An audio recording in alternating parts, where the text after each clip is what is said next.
Workshop होती है वो एक बाकायदा प्रोग्राम है तकरीबन 1 महीने का, जिसमें सियासी जमातों के पार्लियामेंटेरियंस भी जाते हैं, ऑफिसर्स भी होते हैं, और वो उसको वो जिन लोग जो महीने से उस वर्कशॉप में मौजूद थे उनको उन्होंने गद्दार करार दे दिया। ठीक यानी है। जमात के अंदर भी जो है एक दूसरे पे जो है वो अदम तहफ़्फ़ुज़ का एहसास है। तो ठीक। ये सियासी जमात को फिर और किसी दुश्मन की जरूरत नहीं है। ट्रू।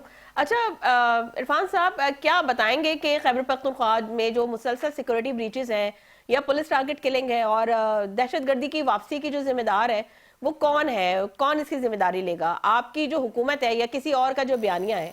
मतलब क्या आप, क्योंकि ज़ाहिर गवर्नमेंट तो आपकी है, तो वहां पे क्यों कंट्रोल नहीं हो रहा? क्योंकि जब से आए हैं वजीर आला तो उनका मेन फोकस सिर्फ यही रहा कि बानी पीटीआई से मुलाकात। दूसरी जानिब आज जो ये अभी कुछ देर पहले की खबर है, या आपके जो सीनियर रहनुमा है उनके ऊपर जो मुल्क से बाहर जाने पर पाबंदी आयद कर दी गई है, इस तमाम तरह सूरत हाल को आप किस तरह देख रहे हैं? और आने वाले वक्त में पीटीआई अपनी सियासत को किधर देख रही है? आने वाले वक्त में आप क्या देख रहे हैं?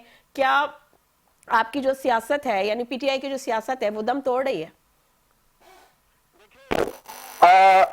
अगर दम तोड़ रही होती तो इमरान खान को इस तरह कैद में रखा गया था, उनकी मुलाकातों पे पाबंदियां न लगाई जाती, उनकी लीडरशिप को, जो सेनेट के अपोजिशन लीडर थे, कौमी असेंबली के अपोजिशन लीडर थे, उनको नाअहल न किया जाता।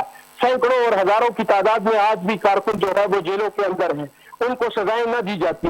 हमारे जो है वो दर्जनों के हिसाब से पार्लियामेंटेरियंस को नाअहल न किया जाता।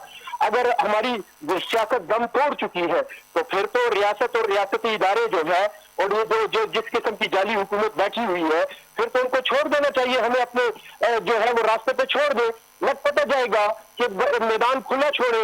आप तो देख लेना कि बंद कमरों में बैठकर आप एक प्रेस कॉन्फ्रेंस करते हैं और जिस किस्म की जबान आपने इस्तेमाल की है, कल जो जबान इस्तेमाल हुई है, कि आप समझते हैं कि ये किसी एक प्रोफेशनल लोगों की जुबान है?